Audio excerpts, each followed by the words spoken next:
할렐루야. 아멘. 오늘도 샬롬샘 모임에 참석하신 모든 성도님들을 주님의 이름으로 환영합니다.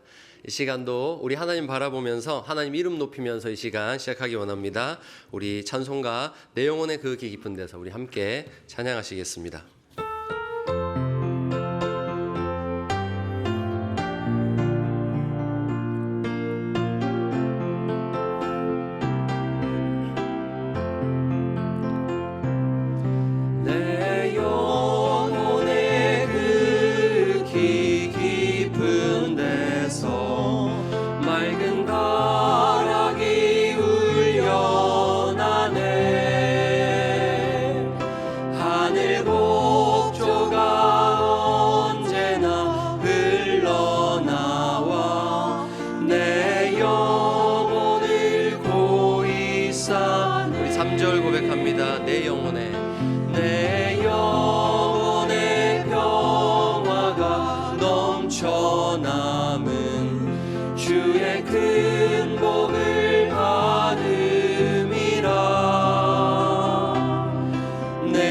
주야로 주님과 함께 있어 내 영혼이 편히 쉬네.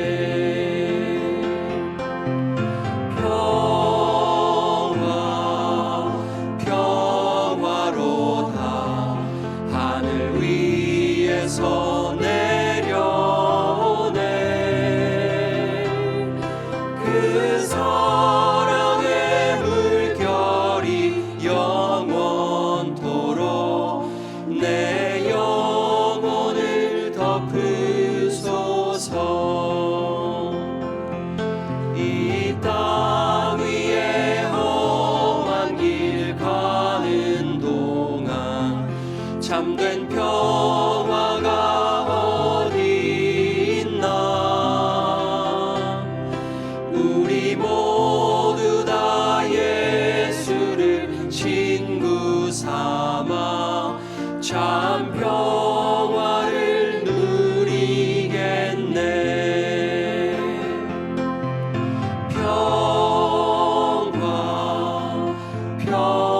평화로다 하늘 위에서 내려오네. 그 사랑의 물결이 영원토록 내 영혼을 덮은 평화로다.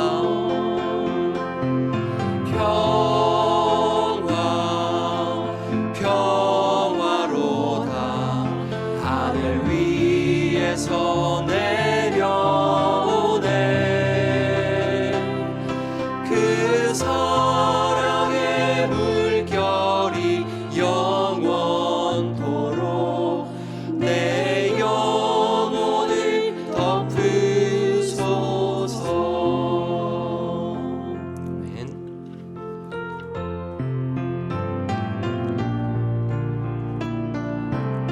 나의 갈 길 다가도록 나의 갈 길 다가도록 예수 인도하시니 내 주 안에 있는 그 길 어찌 의심하리요.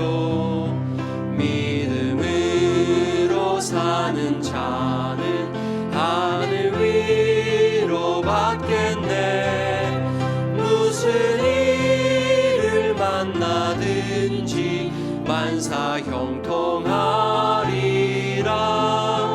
무슨 일을 만나든지 만사 형통하리라. 나의 갈 길 다가도록 예수 인도하시니 어려운 일 당한 때도 족한 은혜 주시니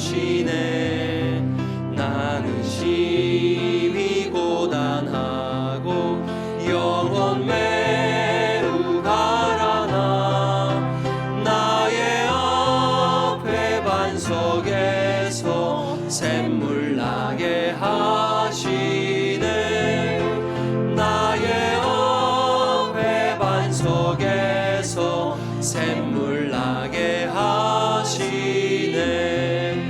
나의 갈 길 다가도록 예수 인도하시니 그의 사랑 어찌 큰지 말로 할 수 없도다. 성령 감화 받은 영혼 하늘 날아갈 때에 영영 부를 나의 찬송 예수 인도하셨네. 영영 부를 나의 찬송 예수 영영 부를 나의 찬송 예수 인도하셨네. 영영 부를 나의 찬송 예수 인도하셨네.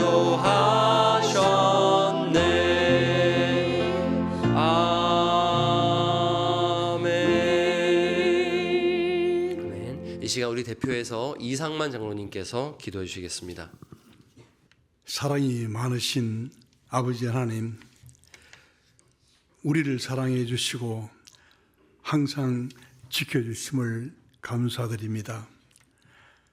아직까지 남아있는 저희들의 이기적인 생각과 욕심을 긍휼히 여겨주시고 용서해 주시옵소서. 샬롬샘 예배에 참석하신 모든 분들과 함께 주님 앞에서 영광과 찬양을 드립니다. 특별히 오늘 찬양을 드릴 샘물 호스피스 봉사팀을 기억해 주시고 그들의 봉사와 헌신을 귀하게 여기시고 그들의 삶을 축복하여 주시옵소서. 인생의 노년을 삶을 살아오고 있는 샬롬샘 성도들의 아픔을 만져주시고 건강하게 회복하면서 하나님 안에서 지혜롭게 살아갈 수 있도록 인도해 주시옵소서. 말기암 환자들의 인생의 마지막을 하나님께로 인도하는 일에 성과 열을 다해 오신 원주희 목사님의 삶을 위로해 주시고 지금 이 시간 목사님의 입술로 전해주시는 말씀으로 많은 은혜를 받을 수 있도록 해주시고 우리가 더욱더 하나님의 사랑과 은혜를 체험할 수 있도록 도와주시고 우리의 인생이 하나님의 사랑 안에서 익을 수 있도록 도와주시옵소서. 샬롬샘 봉사를 위해 수고하는 교사들의 가정을 사랑이 넘치도록 채워주시고 방송실과 찬양팀으로 봉사하는 사람들에게도 하나님의 사랑을 가득히 체험할 수 있도록 해 주시옵소서. 이 모든 간구를 우리를 구원하기 위해 십자가에 돌아가신 우리 주 예수님 이름으로 기도드렸습니다.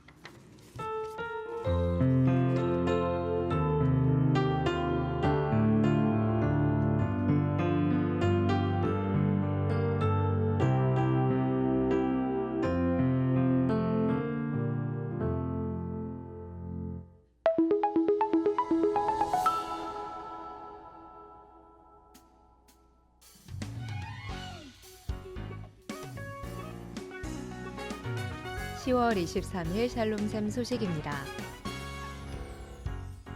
오늘은 깊은 샘물의 시간으로 샘물 호스피스 원주희 목사님께서 말씀을 전해주십니다. 점심 식사는 호스피스 후원의 날로 김밥이 제공됩니다. 샬롬샘 회원님들의 섬김에 감사드립니다. 한마음 축제 프로그램을 맡으실 분들은 신청서를 작성하여 제출해 주시기 바랍니다. 정진창 장로님, 이원자 권사님께서 간식을 대접하십니다. 귀한 섬김에 감사드립니다.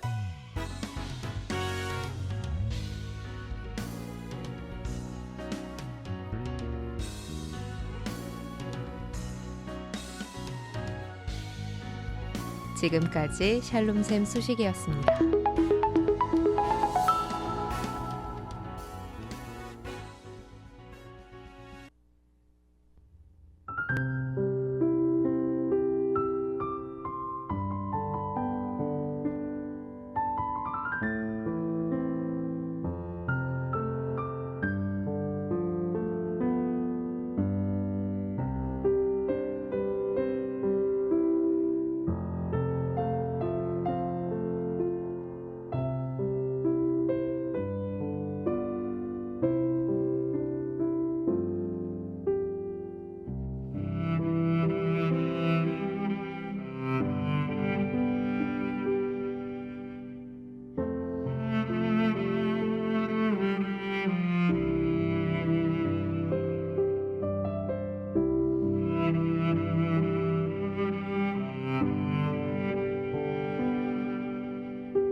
네, 저희 특송에서 앵콜이 나오는 걸 제가 처음 봐가지고 너무 은혜로운 찬양이었죠. 오늘 참 귀한 찬양으로 섬겨주신 우리 교회 호스피스 팀에게 우리 감사의 박수 한번 하겠습니다. 네.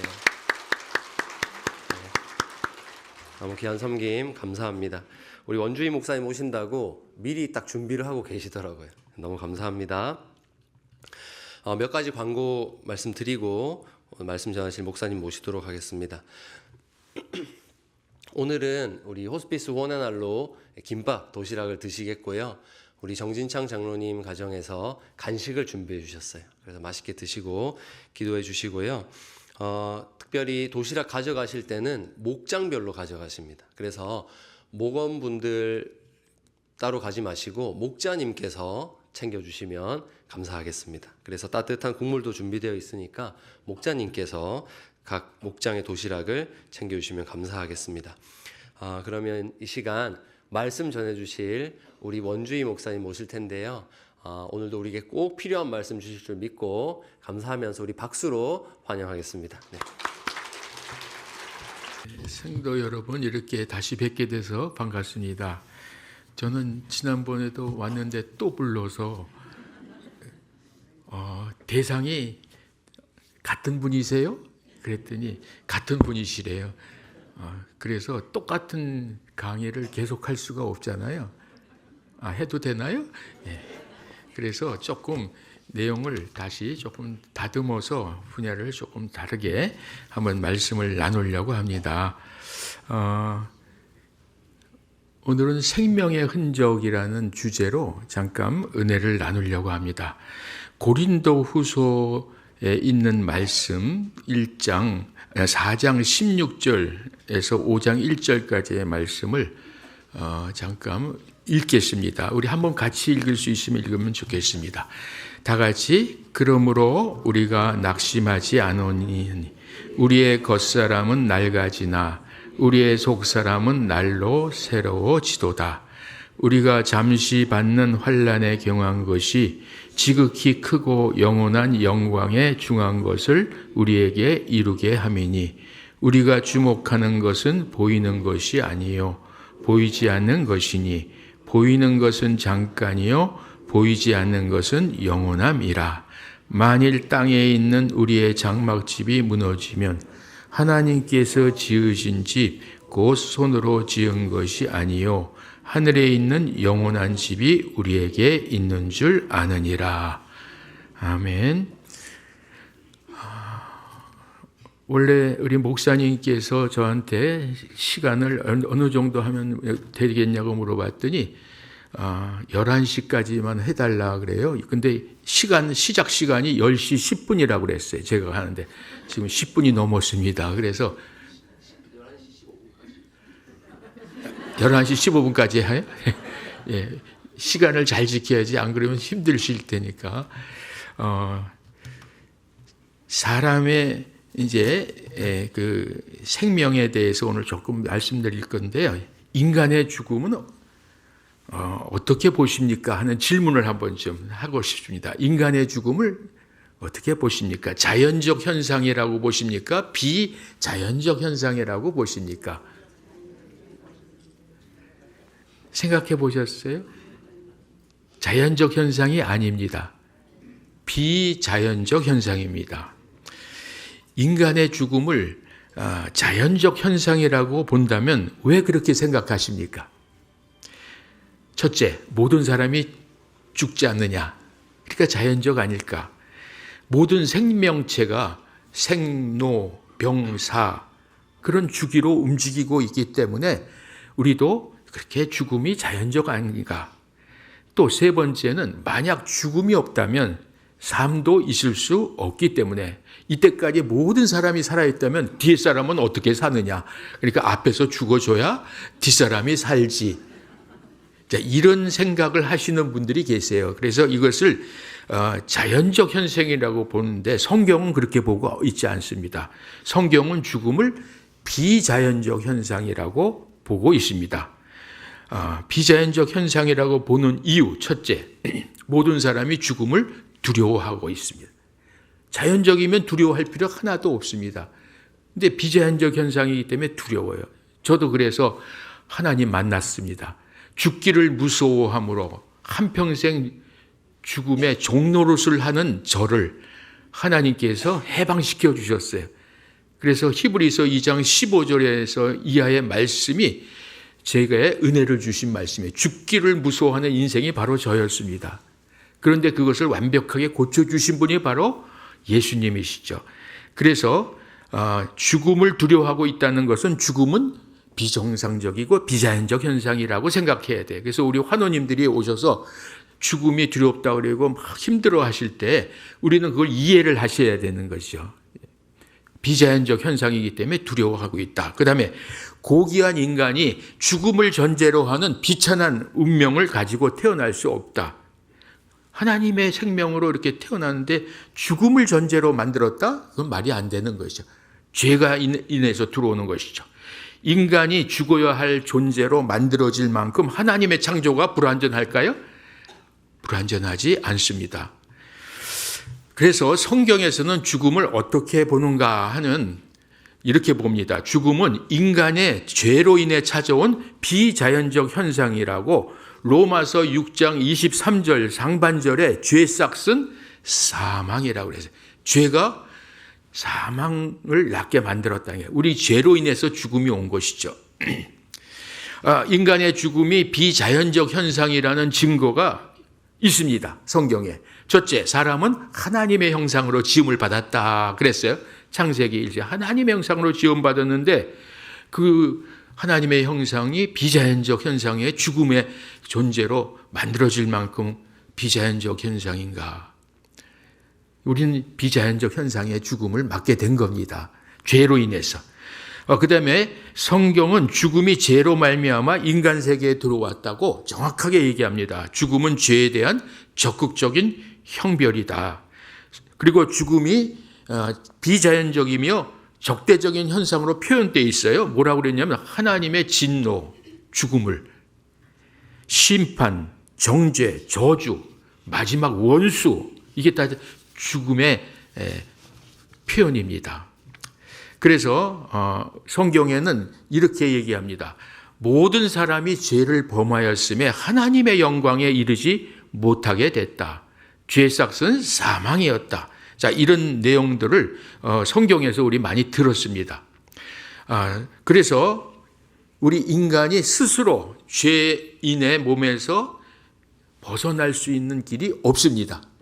그래서 하나님께서 개입하신 게 바로 복음이에요. 하나님께서 죄가 하나도 없으신 하나님이 인간의 몸으로 오셔야 됩니다. 그래서 성육신 하신 것이 바로 성경적인 복음입니다. 우리의 인간의 죄를 갚을 수 있는 사람은 어떤 사람이었을까요? 자신에게는 죄가 있어서는 안 돼. 죄가 있는 사람이 다른 죄 값을 갚을 수가 없어요. 그러니까 죄 없는 인간으로 오기 위해서 특별한 방법으로 오셨어요. 그게 바로 성육신이라고 그래. 처녀의 태만 빌려서 태어나시고 죄가 없는 인간으로 오셔서 죄 있는 인간들의 죄값을 대신 청산해 주신 게 바로 십자가 사건입니다. 심각하게 들으셔서 처음 듣는 얘기인가? 처음 듣는 얘기예요? 그렇지 않잖아요. 그렇죠? 이게 늘 하던 말씀이죠. 설교 때도 하고 성경에서 잘 표현하고 있습니다.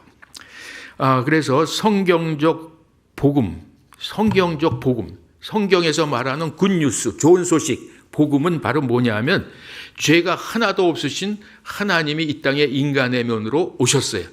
왜냐하면 인간의 죄는 인간만이 갚을 수 있기 때문에 인간의 몸으로 오셨고, 또 하나의 조건은 본인에게 죄가 없어요. 빚이 없어야 되는데, 죄의 빚이. 그렇게 해서 처녀의 몸만 빌려서 오셔가지고 거기 동정녀 마리아에게서 태어나셨다는 고백이 바로 그런 고백을 하는 겁니다.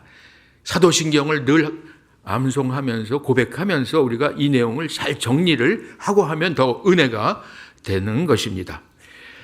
그리고 예수 그리스도께서 자신의 생명을 희생하심으로 죄인들의 죄값을 갚아주시고 영원한 죽음에서 구원받았습니다. 우리가 그걸 갖다 뭐라고 그러냐면 은혜라고 하죠. 은혜라는 말은 우리 공로로 한 거 아무것도 없어요. 오직 하나님이 다 하셨습니다. 그걸 누리는 거죠.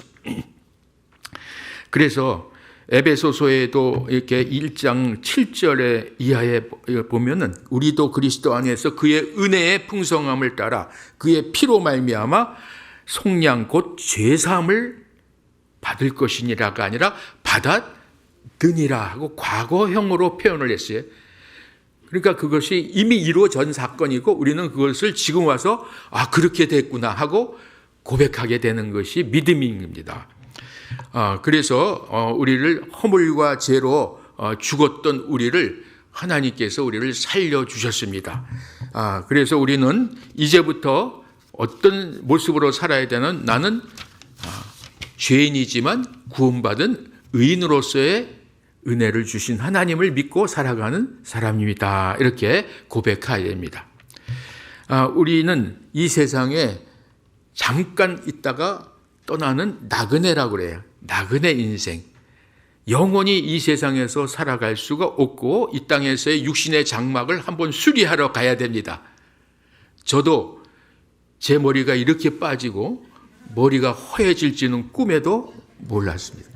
제가 옛날에는 연예인 포스였다고 그래요.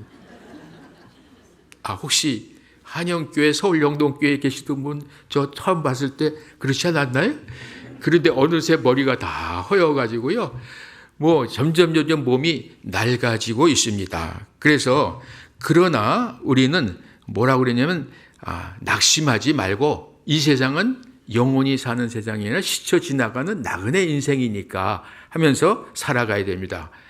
그래서 오늘 성경 말씀이 이런 말씀을 제가 앞에서 이야기했어요. 우리가 낙심하지 마십시오. 우리의 겉사람은 점점 낡아지고 있습니다. 그러나 우리의 속사람, 영혼은 하나님 앞에서 날로 새로워집니다. 우리가 잠시 밟는 환난, 그것은 가벼운 것이고 앞으로 누릴 것은 크고 영원한 영광의 그 중한 것을 우리에게 이루게 하시는 하나님이십니다. 우리가 주목하는 것, 보는 것은 보이는 것이 아니요 보이지 않는 것이니 보이는 것은 잠깐입니다. 보이지 않는 것은 영원함이라. 만일 땅에 있는 우리의 장막집이 무너지면 하나님께서 지으신 집, 곧 손으로 지은 것이 아니요 하늘에 있는 영원한 집이 우리에게 있는 줄 아느니라.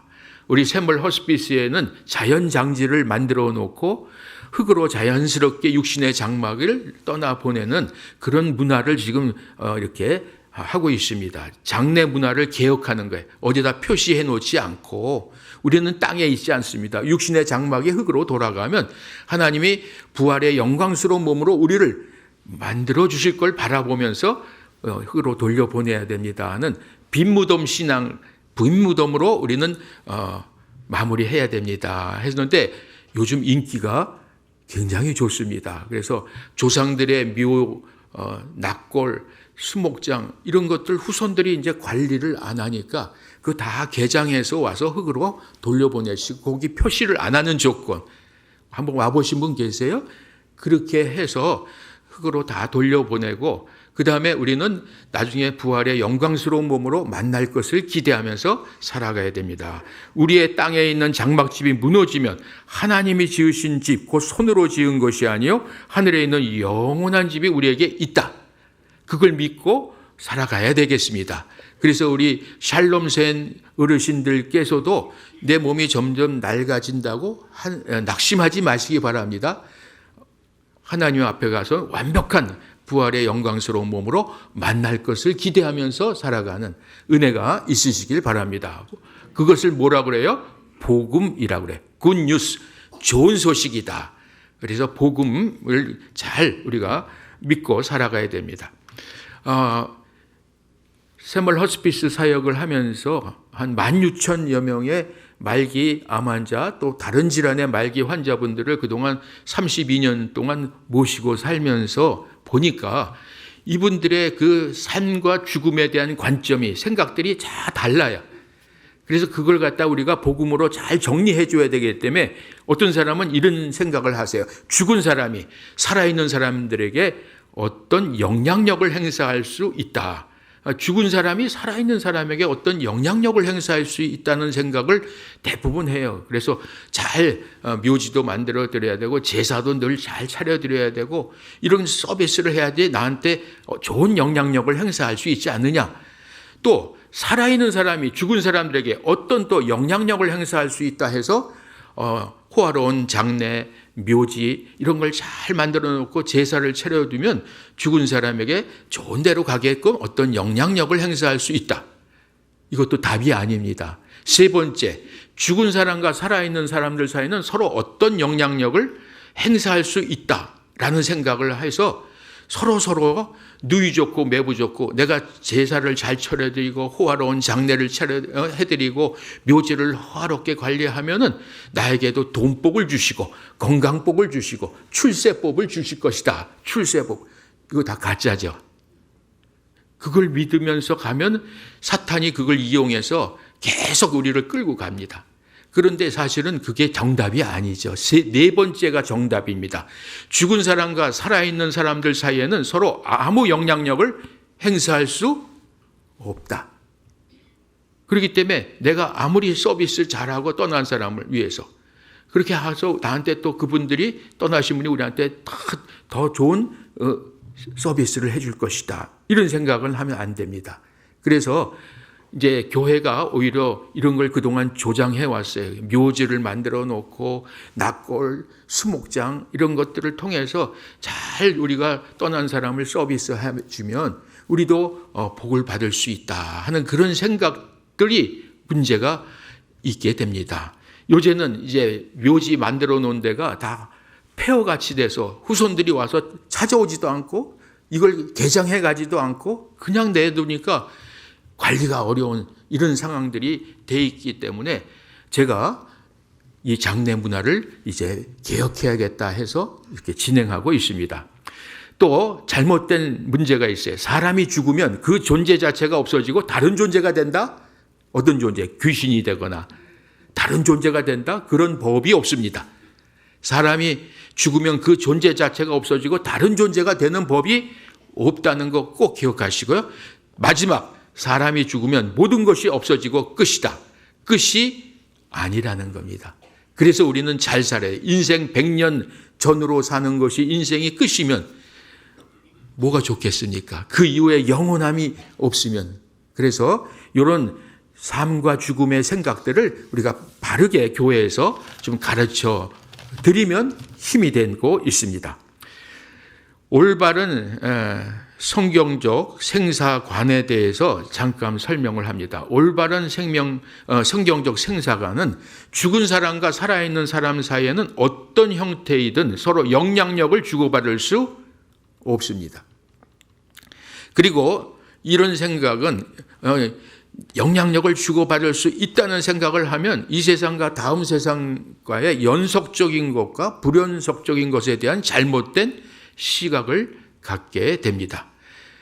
누가복음의 부자와 나사로 비유에서도 보면 부자도 죽고 거지 나사로도 죽었지만 상황들이 다 그 상황이 다 연장선상에 있어서 안 믿는 사람은 지옥에 있는 부자가, 거지로 살았지만 하나님 잘 믿은 사람은 천국으로 옮겨갔습니다. 그때 부자가 나도 좀 그쪽으로 가게 좀 해달라라고 하면서 요구를 할 때 한번 정해진 데서는 옮길 수가 없다 하는 이야기가 나옵니다. 그래서 우리는 이런 올바른 죽음관, 생사관을 갖고 살아가야 되시 다른 사람들에게도 도움이 됩니다. 비정상적인 두려움과 죄책감 속에서 이제 장례를 치릅니다. 관을 잘 비싼 걸 이렇게 만들어서 보내드리고 호화로운 장례, 늘 정성을 들이는 장례법 이런 것들을 하게 되는 이유 중에 하나가 무서운 거예요.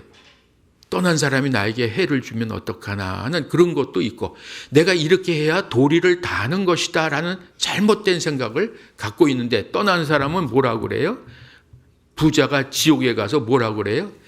살아있는 내 형제들 나와 같은 데 오지 않게 하나님 잘 믿고 가게 전해달라고 그러잖아요. 그러니까 떠난 사람들이 그 이미 결과가 나타났으니까 살아있는 사람들에게 정신 차리라고 이제 이야기를 하는 것이죠. 그래서 우리는 이 세상과 다음 세상의 관계를 잘 이해를 하고 살아가야 되는 겁니다. 첫째는 세 가지로 정리하면 됩니다. 사람이 죽으면 이 세상에서 가지고 있던 몸은 없어집니다. 화장을 하면 2시간 만에, 매장을 하면 15년에 걸쳐서 흙이 됩니다. 우리의 몸은 없어지기 때문에 시신 기증을 한다든가 장기 기증을 해도 전혀 문제가 없습니다. 어차피 만약에 없어지는 거면 재활용하는 것도 좋겠다. 그래서 저는 제가 졸업한 대학에, 저는 중앙대학교 약대를 졸업했지만 중앙대학교 의과대학에 내가 떠나면 시신을 기증해 주십시오. 그래서 연구하고 그 다음에 화장하고 샘물 자연장제에다 그냥 안장 흙으로 돌려 보내주세요라고 유언을 써놨어요. 어차피 망가진다면은 이걸 연구하는 데 쓰는 것도 좋겠다 하는 생각을 했습니다. 두 번째, 사람이 죽는다고 다음 세상에서 그 존재 자체가 없어지거나 변하여 다른 존재가 되지 않고 죽음으로 모든 것이 끝나지 않습니다. 그렇다면, 끝난다면 인간과 짐승이 무슨 차이가 있겠습니까? 영이 있는 인간은 끝이 아니다 하는 걸 기억하는 우리 살렴샘 성도님들 되시기를 바랍니다. 세 번째, 죽은 사람과 살아있는 사람 사이에는 서로 어떤 영향력도 주고받을 수 없습니다. 이게 이제 죽음으로부터 노예 생활에서 벗어나는 그런 자세가 되는 것이다. 이렇게 좀 생각하시고 살아가시기 바랍니다. 올바른 생각은 이거예요. 인간이 왜 죽는지, 왜 죽습니까? 죄가 들어와서 죽는 거죠. 죽은 다음에는 어떻게 됩니까? 이 죽음에서 궁극적으로 벗어날 수 있는 길은 무엇입니까? 죽기 전까지는 어떤 자세로 살아가야 합니까? 누구나 이런 것들에 대한 의문이 많이 있어요.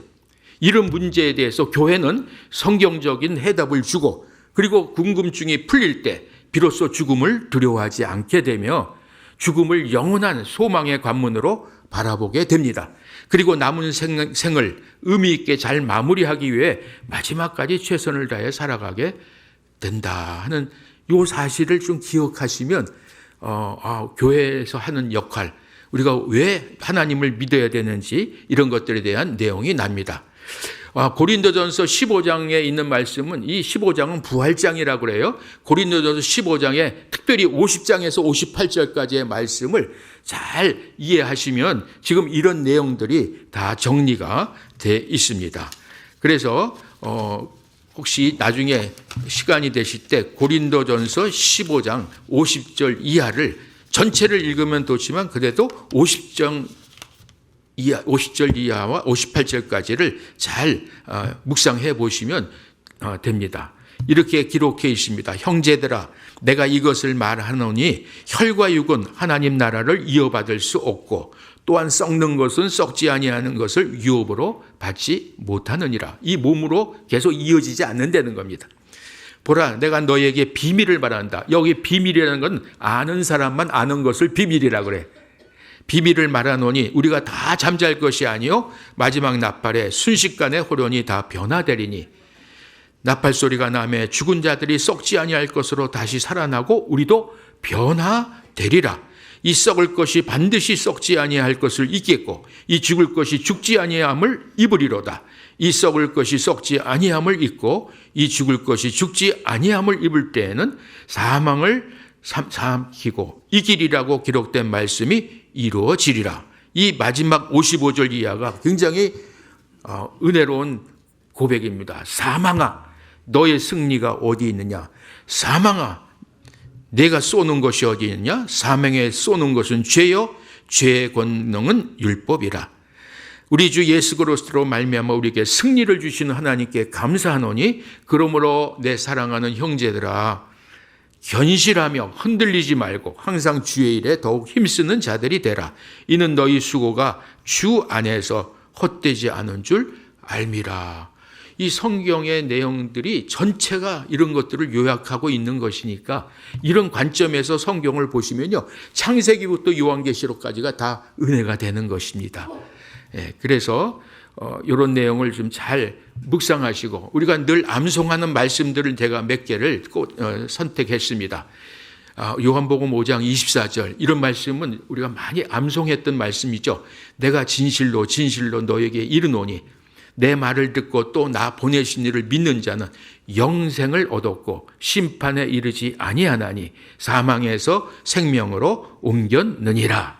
여기서 영생이라는 단어는요, 시간적 개념이 아니에요. 시간이 계속 사라지어지는 것이 영생이 아닙니다. 그러면 지옥에서도 시간은 계속 가니까 그것도 영생인가? 아닙니다. 영생이라는 건 하나님과 영원히 함께 사는 관계적 임마누엘 동행의 개념입니다. 하나님께 붙어 있는 가지. 우리 요한복음 15장에 포도나무와 가지에서 포도나무 가지에서 나무에서 가지가 떨어지면 이 가지는 죽은 가지죠. 완전히 죽기 전에 나무에 접을 붙여 놓으면 그 겉에는 망가지더라도 그 내년 봄에는 새로운 잎사구가 나오고 열매를 맺을 거 아닙니까? 그 상태, 그게 바로 믿음의 상태입니다. 하나님과 분리돼서 떨어져 있던 인생이 이제 하나님께 접붙여졌다. 그런데 이것을 가지가 스스로 한 것이 아니라 농부가 붙여주신 거예요. 그 농부가 바로 하나님이시죠. 그래서 우리는 가지 입장에서는 구원받기 위해서 한 것이 아무것도 없다. 그래서 구원을 은혜라 그럽니다. 너희가 그 은혜로 인하여 믿음으로 말미암아 구원을 받았으니 이런 말씀이 있죠. 너희는 그 은혜에 의하여 믿음으로 말미암아 구원을 받았으니 이것이 너희에게서 난 것이 아니요 하나님의 선물이라. 하나님이 거저 주신 거니까 받으면 되는 거예요. 아멘 하고 받으면 내 것이 되는 겁니다. 그래서 이제는 하나님 믿는 사람들은 로마서 8장 1, 2절을 누리고 사는 거예요. 이제 그리스도 예수 안에 있는 자에게는 결코 정죄함이 없나니 이는 그리스도 예수 안에 있는 생명의 성령의 법이 죄와 사망의 법에서 너를 해방하였다. 우리 샘물에서는 이걸 갖다 해방을 갖다가 자유해졌다. 그래서 자유. 우리를 죄와 사망에서 해방시킨 것은 자유해졌다는 거죠. 그래서 샘물 건물 이름을 자유관 이렇게 만들어 놨어요. 한 곳에 자유관. 그럼 이곳에 오셔서 죄와 사망에서 해방되십시오. 그런 의미를 담고 있습니다. 그래서 하나님과 영원히 함께 사는 관계, 그게 바로 영생이에요. 하나님과 관계를 맺은 삶에 있을 때 우리는 죽음의 권세로부터 자유를 누리게 됩니다. 제가 이런 사실을 믿고 나니까 죽음 앞에 있는 사람들에게 이 소식을 전해야지. 그래서 약사하다가 목사가 됐어요. 그리고 목사 역할을 하다 보니까 장의사까지 했어요. 사자가 3개죠. 날마다 장의차 가지고 움직여요. 관 갖고 움직여요. 어느 교회에서 입관 체험을 하고 싶다 그래서 제가 관을 가지고 가서 선한 목자교회를 가지고 노인들만 모인 데 가지고 가서 제가 관 속에 들어갔다 나오는 이렇게 실습을 보여줬어요. 거기 있는 500여 명이 다 들어오셨어요. 교대로 다 들어와서 한 번씩 들어갔다 나오게. 관 속에 들어갔다 나오는 것은 살아서 체험할 수 있는 것이 아니에요. 죽은 다음에 나도 모르게 들어가죠. 그렇죠? 그래서 살아있을 때 경험하시고 우리 관 속에서 나올 때는 이제 부활했다는 걸 믿고 부활의 소망을 가지십시오. 혹시 샬롬샘에서도 원하시면 관을 갖고 나중에 오겠습니다. 오셔서 한 번씩 들어갔다 나오는 거 전혀 문제가 없어요. 왜? 살아있을 때 관 속에 들어가는 거. 그건 쉬운 경험이 아니죠. 저는 수백 번 들어갔다 나왔어요. 왜냐하면 관 가지고 가서 내가 먼저 들어가야지 나오니까. 그리고 관 뚜껑 열어놓고 거울을 딱 피워줘요. 관 속에 있는 자기 얼굴 살아서 볼 수 없어요. 그런데 한번 보세요. 그러면 그 사진 찍어 놓아요. 그래가지고 우리 샘물 허스피스는 예배당 강대상 뒤에를 탁 치잖아요. 그러면 냉동실이 4개가 있어요. 예배당 바로 뒤쪽에. 거기 떠나신 분들 거기다 모셔놓고 장례를 치를 쓰면 또 가족을 찾아야 될 분, 이런 분들 보관해 놓고 있는 곳이에요. 그래서 죽음을 너무 터부시하고 무서워하고 피하려고만 하지 말고 적극적으로 주님이 십자가 죽음을 각오하고 가셨듯이 오늘 우리도 그런 믿음으로 살아가면 사탄이 도망가고 자유해질 수가 있는 것입니다. 자, 그래서 결론입니다. 요한계시록 21장에 보면은 우리는 앞으로 어떤 결론이 나오는가? 내가 들으니 보좌에서 큰 음성이 나서 이르되 보라 하나님의 장막이 사람들과 함께 있음에 하나님이 그들과 함께 계시리니 그들은 하나님의 백성이 되고 하나님은 친히 그들과 함께 계셔서 모든 눈물을 그 눈에서 닦아 주시니 뭐가 없어요? 다시는 사망이 없고 애통하는 것이나 곡하는 것이나 아픈 것이 다시 있지 아니하리니 처음 것들이 다 지나 가슴 잃어라. 창세기의 3장부터 죄가 들어오고 죽음이 옮겨서 요한계시록 마지막에는 반전이 일어나서 우리는 영원히 살 길을 찾았다 하는 것이 성경의 핵심이죠. 이걸 믿고 살아가는 우리 모든 우리 샬롬생 가족들이 되시기를 바랍니다. 그동안 제가 여러 번 와서 이렇게 설교도 하고 강의도 하고 했는데 호스피스에 대해서 잘 이해를 못 하셔서 제가 호스피스를 잠깐 소개해 드리는데 호스피스라는 것은 무슨 뜻이냐 하면요. 중세기에 성지 예루살렘으로 가는 사람들이 하룻밤을 편히 쉬고 갔던 숙박소에서 유래된다. 여기 숙박소니까 호텔, 여관 뭐 이런 거겠죠. 여기서 아픈 사람들과 죽음의 고통 앞에 있는 분들에게 숙식과 약을 제공해 주고 필요한 관심을 베풀어 준 것으로부터 호스피스가 시작됐어요. 그래서 호스피스를 라틴어로는 호스페스라고 하는데 접대하는 사람과 손님 이 두 단어가 합친 것이 바로 호스피스입니다. 오늘날은 말기 환자에게 가능한 방법을 다 동원하여 돌보아 준다는 개념으로 우리가 호스피스라는 단어를 써서 샘물 호스피스 이렇게 표현하고 있습니다. 그래서 말기 환자에게 모든 방법을 다 동원하여 도와드리는데 인간의 존엄성을 유지하고 아프면 존엄성이 무너져 버려요. 아무리 신앙이 좋은 목사님들도 아프면 장사가 없어요. 그러면 뭐 기도도 못하고 예배도 못 드리고 찬양도 못해요. 그래서 무조건 통증을 잡아줘야 되네. 그래서 우리는 샘물 호스피스의 의료진들이 의사가 7분이 24시간 교대로 돌아가서 돌봐주고 간호사들이 65명이 돌아가면서 24시간 지켜드리고 요양보호사, 목회자 이런 모든 분들이 스태프들이 한 200명이 24시간 365일 계속 옆에서 돌봐주고 있습니다. 샘물 호스피스가 호스피스 입원형으로는 세계에서 제일 큽니다. 우리나라의 제도가 2015년도에 들어오면서 입원형 호스피스를 제한하기를 40병상으로 제한했는데 우리는 이미 60병상이 있었기 때문에 우리만 허락을 해 주셨어요. 60병상으로. 그리고 근데 우리나라뿐만 아니라 다른 나라에서도 이렇게 입원형 호스피스 시설을 갖고 있는 데가 별로 없어요. 한 10병상 정도 가지고 있다. 임종 가까울 때 잠시 들어와서 마무리하고 떠나시도록 하는데 우리는 한 2달 전에 떠나기 한 2달, 3달 전에 들어오셔야 준비하세요. 이런 얘기를 하면서 하고 잘 준비가 됐는데 안 떠나세요? 그러면 좀 나갔다도 오시고 또 어떤 분들은 일반 병동에 잠깐 올라갔다도 오겠다 그래요. 꼭 일찍 들어왔다고 떠나는 것도 아니에요. 그래서 하여간 이런 호스피스에 대한 것도 좀 알고 봉사 오시면 좋겠다. 그래서 호텔에 가면은 음악이 있잖아요. 음악이 잔잔히 흐르듯이 우리 보면은 오셔서 찬양하고 연주하고 이런 소리 들으면 병실에서도 TV로 다 들어요. 나오지 않으셔도 TV로 들으면서 야 여기 참 좋다. 저 사람들 돈 줘서 저렇게 와요? 그래. 돈 하나도 안 줘요. 자신들이 다 준비해서 오셔서 저렇게 봉사를 하세요. 참 좋은 사람들만 모였네. 그러면서 나도 세례받게 해주세요 하고 복음을 받아들여요. 그런 역할을 여러분들이 하신다는 거 아시죠? 여자들은 여자 목욕을 또 돕고 남자들은 남자 목욕도 돕고 또 주방에 가서 또 설거지도 하고 김장 때면 김장도 봉사해주고 청소도 해주고 여러 가지 미용 봉사도 해주고 발 마사지도 해주고 그다음에 서로 대화하는 그런 시간들도 갖고 그래서 환자들이 보면 여기는 참 많은 사람이 오고 가고 해서 외롭지 않습니다 하는 걸 만들어내야 됩니다. 죽을 때 아무도 안 오면 그만큼 서러운 게 어디 있습니까? 그래서 우리 앞으로 샘물교회 계속 오실 거죠? 예, 그렇게 와주시면 환자들이 입이 벌써 다 벌어져요. 또 오셨어요 하는 그런 이야기를 합니다. 호스피스 대상자가 누구냐? 아무나 들어올 수가 없어요. 대상자.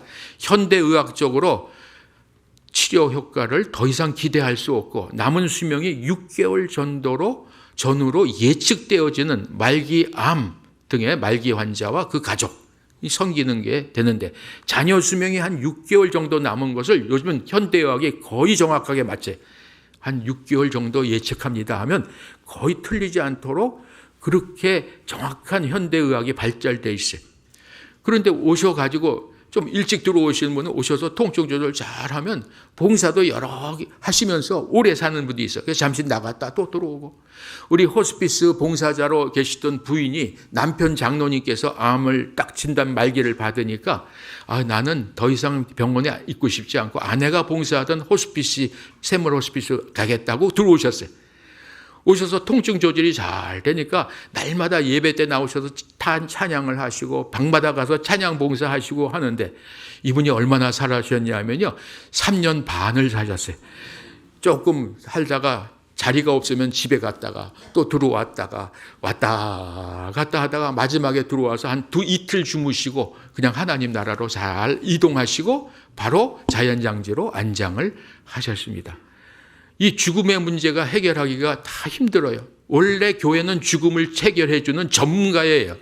십자가가 예수님 죽음을 보고 들어가는 거니까 예수님의 죽음을 바라보고 들어가면서 이 죽음의 문제를 해결해 주지 않으면 그건 교회가 아니죠. 그래서 교회는 웰빙, 어떻게 잘 사느냐 복음으로 그것도 중요하고 웰에이징, 노년의 시간을 어떻게 보내게 답을 줘야 되고 그다음에 마지막 떠날 때 웰다잉 프로그램도 교회가 떠나는 것도 잘 마무리하도록 도와주는 요람 이전부터 무덤 이후까지를 책임지는 교회, 그런 교회가 바로 샘물교회입니다.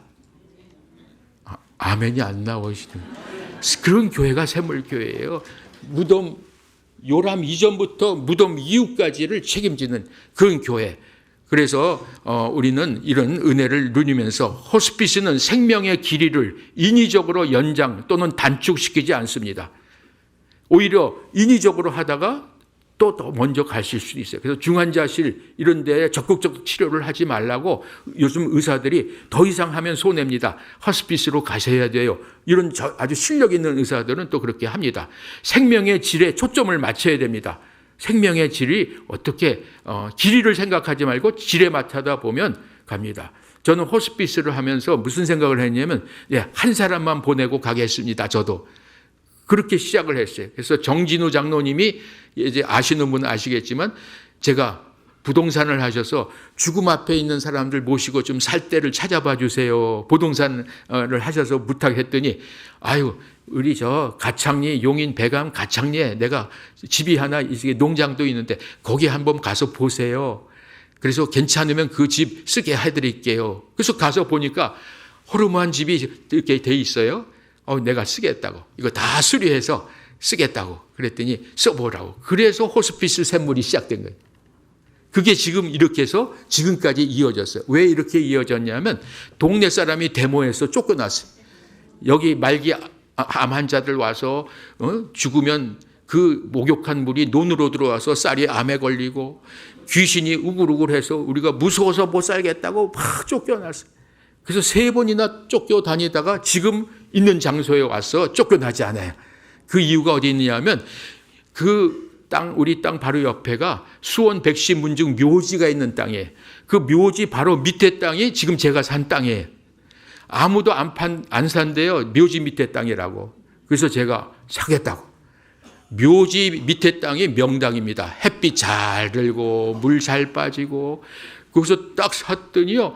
얼마나 좋은지 몰라요. 그런데 옆에 사람들이 무섭다고 계속 팔아요. 그래서 1,500평이 지금 7,500평이 되어버렸어요. 땅 부자가 됐습니다. 그래갖고 3,000평은 장지를 만들어 놔, 자연장지를 만들어 놓고 나머지는 이렇게 호스피스 병원으로 잘 사용하고 있고요. 그리고 우리는 맨 처음에 돈을 하나도 안 받고 무료로 했어요. 한 사람이 한 달에 10,000원씩만 후원해 주세요 하는 10,000원 캠페인을 해가지고 도와주고 있었어요. 돈 하나도 안 받고 했는데 그동안 450억이 모아졌어요. 전혀 안 놀라시네. 450억이 모아져서 땅도 사고 건물도 짓고 다 내일마다 고치고 뜯어 고쳐야 돼. 리모델링 해야 돼요. 깨끗한 호텔이기 때문에, 인생의 마지막 호텔이기 때문에 깨끗하게 운영을 해야 되기 때문에 페인트 칠도 하고, 오늘부터 또 문짝이 병실 문짝도 다 교체하고 장판도 다시 하고 도배도 하고 이런 일을 계속해 나갑니다. 이번 바자회를 해서 돈을 많이 벌었어요. 한 7천만 원 벌었어요. 전혀 안 놀라시네요. 7천만 원 벌어서 다 우리 또 리모델링 하자. 이렇게 해서 우리는 존중해 줘야 됩니다. 호스피스는 치료가 아니라 돌봄이 목적이고, 호스피스 돌봄은 의료인과 비의료인이 함께 해야 돼요. 그래서 봉사자가 필요한 거예요. 봉사자가 들어와서 발 마사지 해주고, 목욕 봉사 해주고, 미용 봉사 해주고, 말벗 해주고, 찬양 봉사 해주고, 이런 것들이 얼마나 은혜가 되는지 몰라요. 저도 곧 어느 날 말기로 입원하게 되면 저도 좀 그렇게 돌봐주시기 바랍니다. 호스피스 돌봄은 죽음의 절망 앞에 있는 사람들을 끝까지 돌보는 생명 존중 활동이다. 생명을 경시하는 활동이 아니라 생명 존중하는 활동이다. 그래서 저도 예약을 해놨습니다. 혹시 내가 말기 되면 좀 받아주세요 하고 해놨습니다. 그리고 서로 우리 여러분도 그렇게 생각하고 사세요. 내가 앞으로 떠날 때가 있어. 호스피스 돌봄 범위, 암 진단 딱 받으면 치료를 해요. 적극적인 치료를 해요. 그래도 더 이상 안 되면 호스피스 도움을 받게 되고, 그 다음에 떠나시면 장례를 치러드리고, 남은 가족, 유가족도 돌봐드리는데, 유가족들이 제일 힘든 시간이 바로 1년이에요. 1년 동안이 떠나신 가족이 떠난 다음엔 그렇게 힘들어요. 그래서 그분들 모셔다가 위로잔치를 또 해드려요. 3개월마다. 근데 여자분들이 남고 남편이 이렇게 떠나거나 하면요, 여자분들 잠깐 힘들다가다 금방 정신 차리고 잘 사세요. 그런데 여자가, 아내가 떠나고 남편이 남으면 거의 굶어요. 예. 그래서 떠날 때는 남자가 먼저 떠나야 되겠구나 하는 게 저도 생각을 하고 있습니다. 근데 그게 마음대로 안 됩니다. 그래서 아내가 먼저 떠나고 제가 혼자 남으면 이제 어디 가서 밥을 얻어 먹나 하는 걸 생각을 하고 살아야 될 정도로 그렇게 살게 됩니다. 호스피스 유형이 3가지가 있어요. 말기암 진단 딱 받으면 가정에서 난 도움받고 싶어요 하면 가정형이 있고요. 또 자문형이 있어요. 그거 뭐냐면 치료받던 병원에서 난 그 병실에서 호스피스 하겠어요. 그러면 그걸 자문형이라 그러고, 그다음에 입원형은 2가지가 있어요. 종합병원 치료병원에 붙어서 입원형 호스피스가 있고, 저희 같은 경우는 독립형이에요. 치료될 환자는 안 보고 치료 안 될 분들만 모시고 살아가고 있어요. 그래서 독립형 호스피스로 저희가 지금까지 감당해오고 있습니다. 호스피스에서 하는 일이 어떤 일을 하느냐 하면, 우선 영적, 신체적, 정신적, 사회적으로 잘 돌봐드려요.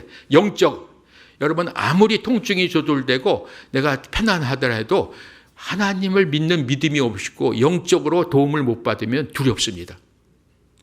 우리 샘물 호스피스에 오신 권사님 분이 울산에서 오셨어요. 그래서 울산에서 오셔가지고 잘 견디셨어요. 그래서 내가 이제 견딜만 하니까 울산 지역에 가서 호스피스 의원을 좀 찾아서 글로 퇴원을 했어요.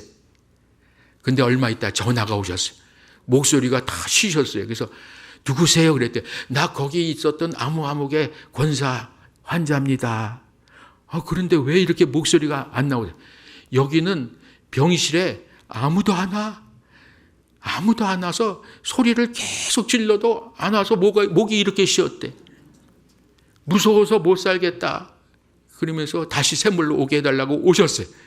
오셔가지고 그렇게 행복해. 여기는 사람 사는 맛이나 날마다 샘물교회에서 와서 연주도 해주고 봉사도 해주고 복석복석해. 사람 사는 것 같구나. 정막강산이 아니야. 그래서 저는 그래. 샘물 호스피스는 날마다 시작바닥같이 복작복작해야 된다. 그래. 그래서 청소년들도 와서 1박 2일, 2박 3일씩 막 잠자면서 봉사하고 가라.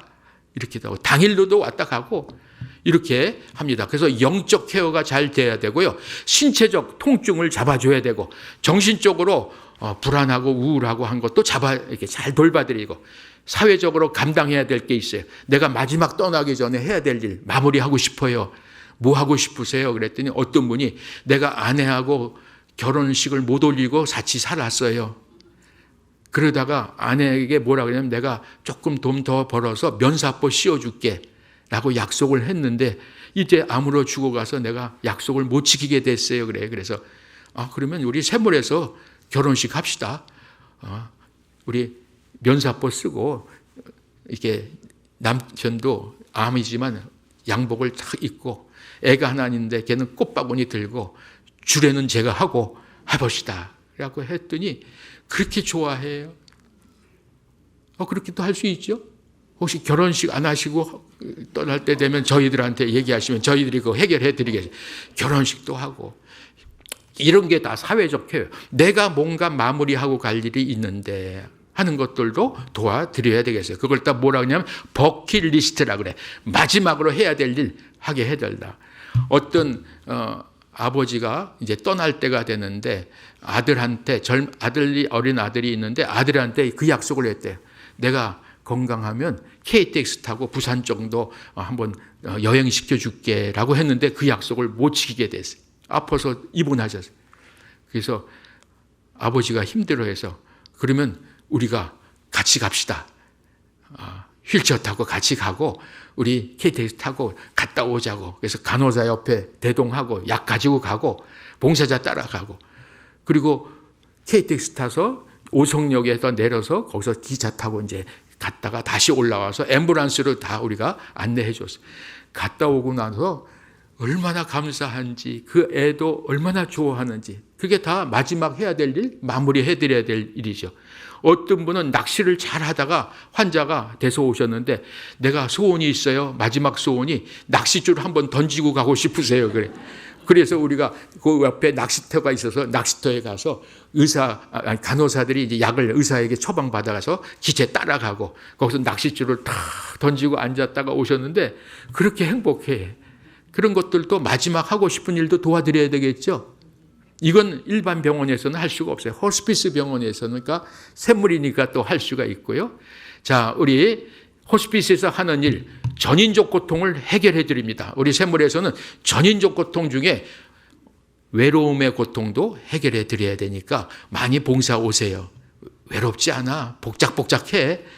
그런 것도 해결해야 돼. 죽음 준비를 시켜야 돼. 그리고 장례도 어떻게 할 것인지 미리 준비하게 하고 남은 가족도 도와드리는 일을 합니다. 호스피스에서의 돌봄의 방향은 4가지입니다. 죽음이 정체가 뭔지를 알려드려요. 죽음은 모르는 것 3가지, 아는 것 3가지, 유익한 것 3가지가 있다. 그걸 꼭 설명을 해. 죽음 모르는 것 3가지, 언제 어디서 어떻게 죽을지 몰라. 그렇죠? 그래서 오늘 나오면서 제 아내한테도 갔다 못 올지 모른다고 이렇게 인사했는데 오늘 저녁에 또 성남 아트 콘서트홀에서 오늘 음악회가 있어요. 샘물에서 하는 음악회가 있어서 많은 분들이 오시는데 그때까지 갈 수 있을까 하는 생각도 하면서 항상 죽음의 정체를 준비하고 있습니다. 여러분도 오늘 7시에 혹시 성남 아트 콘서트홀에 2시간 공연하는데 오셔서 같이 나누셔도 좋습니다. 죽음 준비를 잘 해드려야 돼. 죽음은 준비해야 됩니다. 준비한다고 빨리 가는 거 아니고 안 한다고 안 가는 거 아니라고 제가 지난번에도 말씀해 드렸습니다. 그래서 저는 유언장을 아예 써서 가지고 다녀요. 이렇게 유언장을 가지고 다니는 이유, 언제 죽을지 모르니까 이렇게 가지고 다닌다고 지난번에 보여드렸잖아요. 여기다 유언 요약을 해서 다 얼류로 연락하세요 하고 비닐에다 놓아서 다녀요. 비닐에다. 왜냐하면 물에 빠졌을 때 덜 젖으라고. 그래서 그걸 또 이렇게 케이스에다 놓고 다녀요. 불에 탈 때 좀 덜 타라고. 이렇게 가지고 다니고 준비했는데 아직도 30년이 넘어도 안 갔네요. 이게 바로 죽음은 마지막 원수라고 그랬어요. 고린도전서 15장 26절에 성도의 마지막 원수는 사망이라고 해요. 사망의 적을 이기려면 적을 알고 준비해야 될 거 아니에요. 그래야 이길 수 있다. 죽음에 대한 올바른 이해를 잘하고 죽음의 고통을 언제든지 해결할 수 있다 하는 걸 생각하게 합니다. 자, 이제 5분만 더 해도 될까요? 5분, 10분? 예, 5분. 예. 우리 샘물에 다녀가신 분의 이야기입니다. 80평생 가장 귀한 2달의 시간이라는 글을 쓰고 가셨어요. 너무나 감사했습니다. 아버지의 80평생의 시간 중 가장 귀한 2달의 시간이 아니었나 싶습니다. 처음 일주일은 낯선 곳에서, 또한 급작스러운 본인의 병증에 우울함의 모습이 역력했는데, 시간이 지나며 이곳에 계신 분들이 참 좋다. 내가 여기서 사랑을 많이 받고 있다. 이곳에 있는 게 행복하다 하시며 진심 담은 마음으로 전해주시니 옆에 있을 수 없는 저희 자녀들은 그저 감사하기만 했습니다. 덕분에 장례도 잘 마쳤습니다. 천국 입성하는 잔치와 같은 기쁨의 장례였습니다. 고맙습니다. 감사합니다. 사랑합니다. 이런 후기가 들어오면요, 우리가 하는 게 결코 헛되지 않구나 하는 생각을 하게 됩니다. 또 안녕하세요. 친구 아버님이 샘물 호스피스에서 잘 지내셨다는 말에 집에서 한참 먼 그곳까지 모시고 간 거였는데, 지금도 제일 잘한 일이 그 일 같습니다. 힘든 항암 치료, 대소변 문제와 뭘 어떻게 해야 할지 몰라 간병에 힘들어하던 가족을 대신해 훨씬 잘 돌보아 주셔서 감사하고, 평생 아버지의 밝은 순수한 어린아이 같은 모습을 본 적이 별로 없었는데 그것에서 얼마나 마음이 편하고 잘 지내셨는지 마치 어린아이 천사 같은 모습으로 계시다 가셨어요. 사랑이 담긴 인사, 손길, 말투, 눈빛, 아버지가 정말 고마워하셨을 것 같아요. 또 샘물의 모든 식구들에게 감사의 마음을 전합니다. 여러분의 섬김으로 힘든 가운데에도 평안할 수 있었고 더 예수님을 바라볼 수 있었습니다. 이제 저희는 생각지도 못한 곳 샘물 자연장지에 남편을 안장시키고 다시 일상으로 돌아왔습니다. 마지막까지 최선을 다해 주신 모든 분들의 손길과 마음 잊지 않고 기도로 그 사역에 힘을 보태겠습니다. 모두들 건강하셔서 그 섬김으로 한 생명 한 생명이 주님을 바라볼 수 있기를 다시금 소망해 봅니다.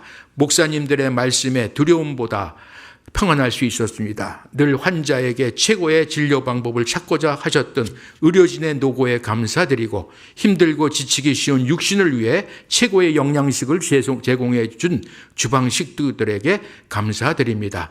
주님의 은총이 가득하길 바랍니다.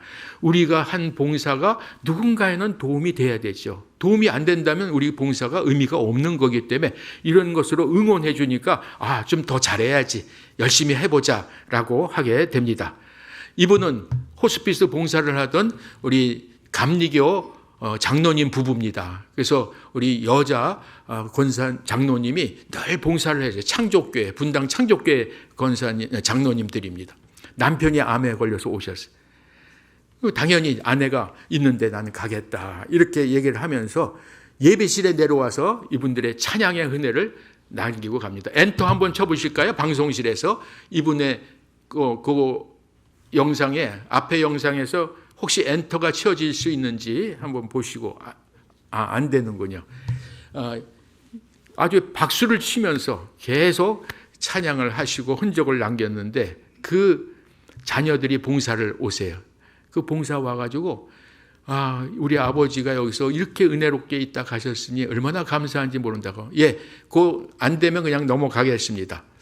자, 제가 하나 답을 찾아보시라고 문제를 내겠습니다. 바른 성경적 관점에서의 생사관, 우리의 육신의 장막은 없어지고, 그렇죠? 그거 아까 설명을 해낸 그런 내용들을 좀 정리해 보시면 좋습니다. 우리가 이 생사관을 제대로 갖고 있지 않으면 우리는 항상 죽음의 노예 생활을 하게 됩니다. 사람이 죽으면 이 세상에서 가지고 있던 몸은 없어져요. 그렇죠? 당연히 없어지죠.